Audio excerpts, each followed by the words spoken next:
Buongiorno, hermano mío. Hoy quiero predicar algo que no sabemos ni el día ni la hora, pero el Señor lo dejó dicho en Mateo, en Apocalipsis, en muchísimas partes. Y hoy quiero hacer una breve predicación, muy breve. Por eso hice este video muy temprano. Sabemos que los cristianos son perseguidos, y leyendo la página en España que se llama LMP, dice que 360 millones de cristianos son perseguidos, mutilados, matados, perseguidos por otras religiones falsas y perseguidos por personas que no creen en Cristo. Y sabemos, ¿no? Entonces, nosotros podemos ver que en Mateo 24, Cristo dice que porque se levantará nación contra nación, reino contra reino, habrá peste, hambre, terremoto. Ok, todo esto será principio de dolores. Pero en el capítulo de Mateo 24, 9, entonces dice: entonces lo entregarán en tribulación y los matarán, y seré aborrecido de toda la gente por causa de mi nombre. Punto. Yo soy un predicador, predico en la calle, hermano. Ustedes lo saben. Este video va para el hermano de la iglesia. Y me doy cuenta como cuando yo predico en la calle, la gente no quiere escuchar el nombre de Cristo, sino se alejan. Algunas veces cuando predico fuera de aquí, predico y alzo la voz. Y es diferente. Aquí en vez, algunas veces la alzo, algunas veces tengo que preguntarle a la gente qué piensa de Cristo. Tengo que encontrar una conversación con esa persona para hablarle de Cristo. Me muevo hablándole de Cristo a la persona. Utilizo métodos diferentes con tal que me guíe el Espíritu. Pero cuando Cristo dice: y os matarán y seré aborrecido de toda la gente por causa de mi nombre, podemos entender porque cuando Jesús salió del templo y se iba, en Mateo 24, primer versículo, dice que se iba y se acercaron sus discípulos para mostrarle los edificios del templo. Jesús dice: ve todo esto, de cierto digo que no queda piedra sobre piedra que no sea derribada. Podemos ver que 40 años más adelante Tito derribó el templo. Y para que no lo sabe Tito,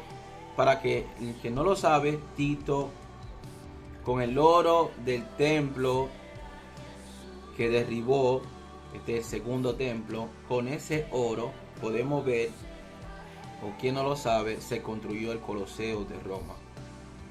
Con ese oro fue que construyeron el Coliseo de Roma. Para el que no lo sabe, yo no lo sabía, le estudié. Podemos ver más adelante cuando dice que por mi nombre lo aborrecerán. Bueno, nos damos cuenta que cuando tú le dices a una persona que eres cristiano, la gente se acerca o se quita de ti, se burla de ti. Eso ya está pasando. Yo quiero hacer un video de eso para que la gente entienda de cómo la gente afuera, cómo lo piensa y toda esa cosa. Y cuando dice os matarán, ya se lo dije que la página española LMP puso que 360 millones de cristianos pues son perseguidos, matados, iglesias cerradas.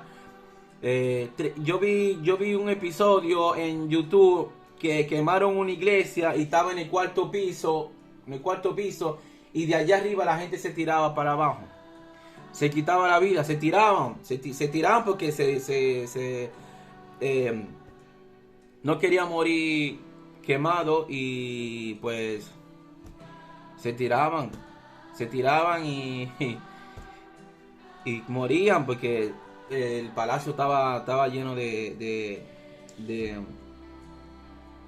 llama, de fuego, y se tiraban y morían porque le metían fuego al palacio, porque había un culto y en nombre de Cristo aborrece a la otra persona. Y si tú no eres cristiano, todo lo que está fuera de Cristo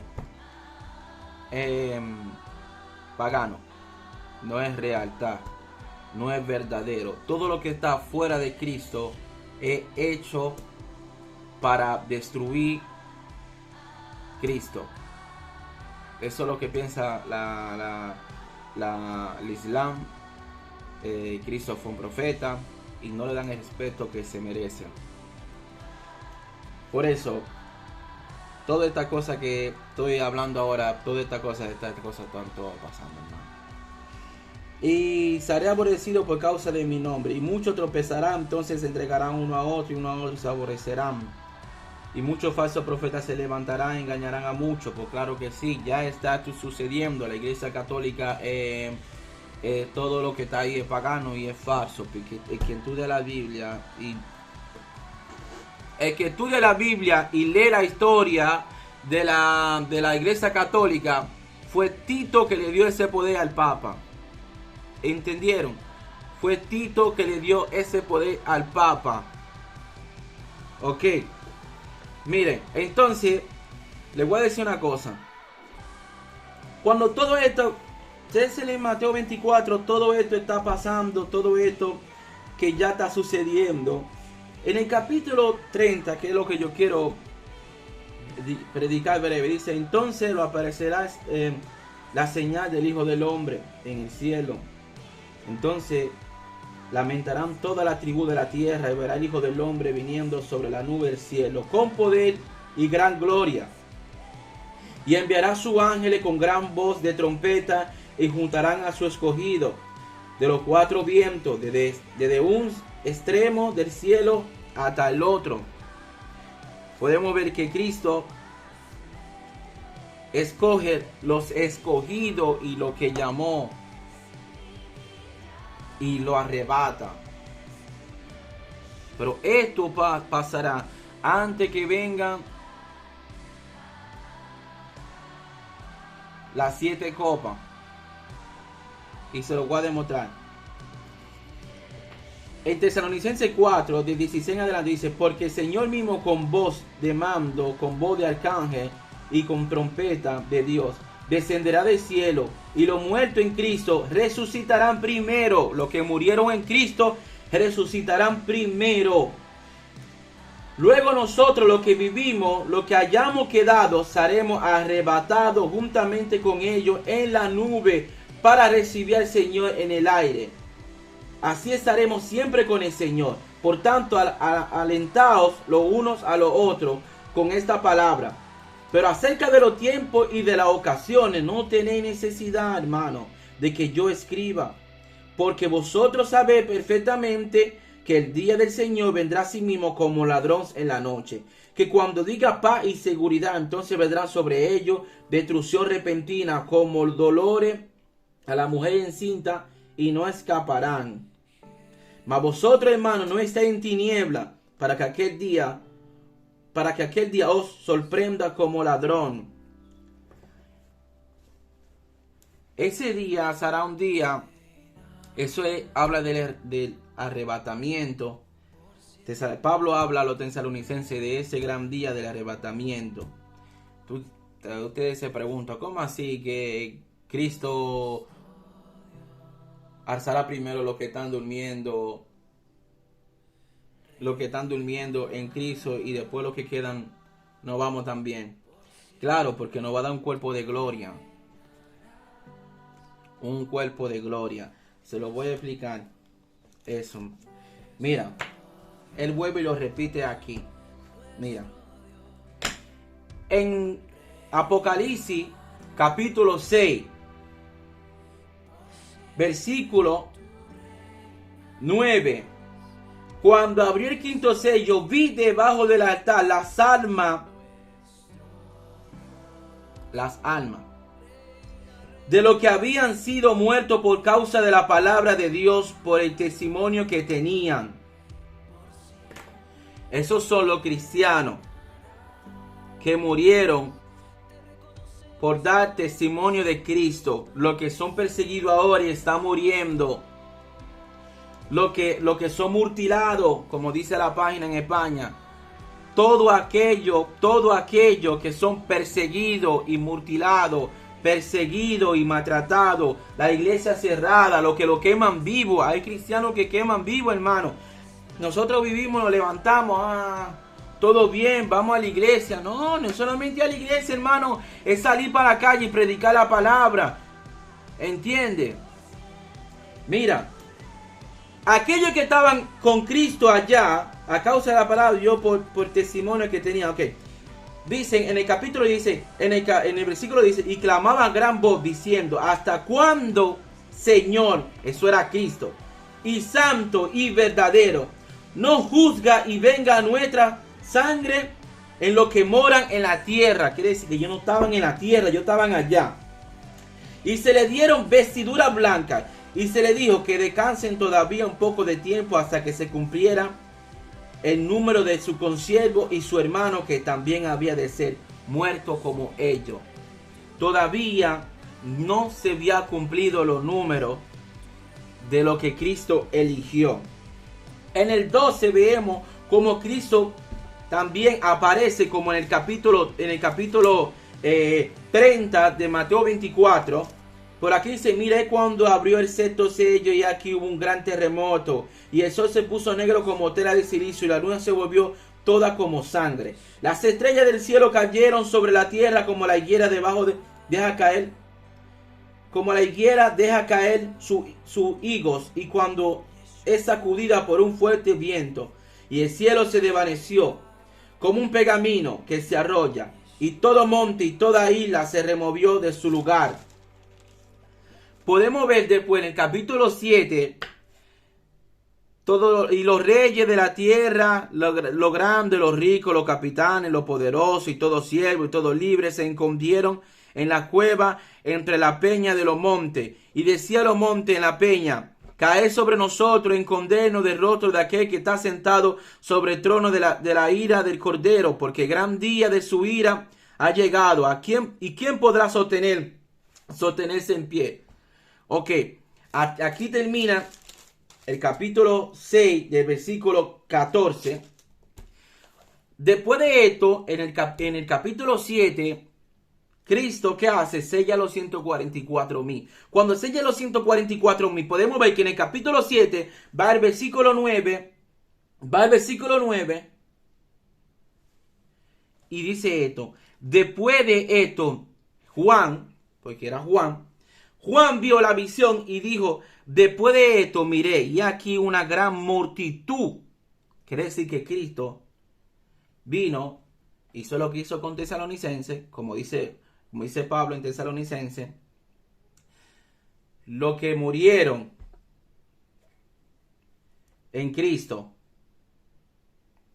fueron arrebatados primero y los que se quedaron después. Ok. En Mateo 24 vimos aquellos que murieron por causa del nombre de Cristo. En el capítulo 6 del versículo 9 en adelante, el 10, podemos ver cómo aquellas almas que habían muerto por la causa del evangelio y toda esta cosa que estaban con Cristo. Cuando Cristo más adelante en el 12, 13, 14 desciende, como también en Mateo 24, 30 en adelante, baja, se queda en la nube. Él no desciende a la tierra físicamente, se queda en la nube y rebata, como dijo Pablo en Tesalonicenses. También hay algunos capítulos más por ahí que lo dicen. En el 7, capítulo 7 del 9 dice esto. Después de esto miré aquí una gran multitud, dice Juan, la cual nadie podía contar, de toda nación y tribu, pueblo, lengua, que estaba delante del trono, en la presencia del Cordero, vestido de ropa blanca y con palma en la mano, y clamaba a gran voz diciendo, la salvación pertenece a nuestro Dios, que está sentado en el trono, y al Cordero. Así que Cristo eso lo está por cumplir, hermano. Todo esto que está ocurriendo aquí, esta guerra que está sucediendo, todo lo que está pasando, todo esto se está cumpliendo. Solamente que nosotros tenemos que estudiar la palabra. No solamente ir a la iglesia y escuchar al pastor. Hay que ir, escuchar al pastor. Y hay que estudiar la palabra. Porque si no estudiamos, no entendemos ni lo que dicen en la iglesia, hermano. Hay que estudiar la palabra, hermano. Y hay que estar atento a lo que pasa en Israel y lo que está pasando en el mundo para entender si esto se está cumpliendo, sí o no, hermano. Hay profecías que se están cumpliendo. Mire, el río Eufrates se está secando. El río Eufrates se está secando y fue dicho que antes de la venida de Cristo el río Eufrates va a estar seco. Y eso se está secando, hermano. Mira a Israel. Eligieron un falso Mesías. ¿Entiende? El templo, el tercer templo lo van a construir en poco tiempo. Pablo habla del tercer templo, hermano. En Tesalonicenses también. Pablo habla del tercer tiempo. Tesalonicenses, capítulo 2. Nadie os engañe en ninguna manera, porque no vendrá sin que antes no venga la apostasía y se manifieste el hombre de pecado, el hijo de perdición, el cual se opone y se levantará contra todo lo que se llama Dios, en objeto de culto, tanto que se sienta en el templo de Dios como Dios, haciéndose pasar como Dios. El templo de Dios es aquel que edificó Salomón. Al Señor, hermano, bendito es el Dios de Israel. No escoltáis que cuando yo estaba todavía en vosotros decía esto, y ahora vosotros sabéis lo que lo detiene, al fin de que a su debido tiempo se manifieste, porque ya está en acción el ministerio de la iniquidad. Solo hay que dar quien al presente lo detiene hasta que él a su vez sea quitado de en medio. Entonces se manifestará aquel inicuo a quien el Señor matará con el espíritu de su boca y destruirá con el resplandor de su venida. Hermano, el ministerio de iniquidad es aquel que no habla de Cristo. Es aquella grande ramera. Hermano, si leemos Daniel habla de que van a adorar una estatua, van a adorar algo. ¡Qué idolatría! A Dios no le gusta eso. Mira lo que se Apocalipsis colegado con Daniel, hermano. Mateo 24 es colegado con mucha profecía también de Daniel. Daniel habla de esto también. ¿Entiende? Y es así. Le voy a decir un versículo de Daniel, para que todos aquellos entiendan una cosa. Cuando Daniel estaba orando por 21 días, no le llegó la respuesta del Señor, porque el ángel Gabriel tuvo un problema con el rey de Persia. Y ese problema que tuvo con el rey de Persia, pues su oración no fue contestada. Cuando Gabriel llegó donde Daniel, él le dijo el motivo por qué su oración no fue contestada. Porque el rey de Persia se impuso. El rey de Persia es una potestad del aire. Es una potestad del aire. La potestad del aire ciega el entendimiento de los escogidos de Dios y los que no son escogidos de Dios. Los escogidos de Dios que se pierden. La potestad del aire, Satanás trata de cegar el entendimiento a esa persona para que no vaya otra vez al gran pastor de las ovejas. Habíamos potestad, hermano. Busca en Efesios 6:12, Judas 9, Efesios 2:2, 2 de Corintios 4:4, Apocalipsis 12:7. Podemos ver todos esos capítulos, versículos. Te das cuenta tú mismo en esa cosa que tienen que sucede al cristiano cuando ora. 21 días, 3 semanas estuvo orando ese profeta grande, y eso fue lo que pasó. Bueno, Esto es todo por hoy, hermano. Gracias por escucharnos.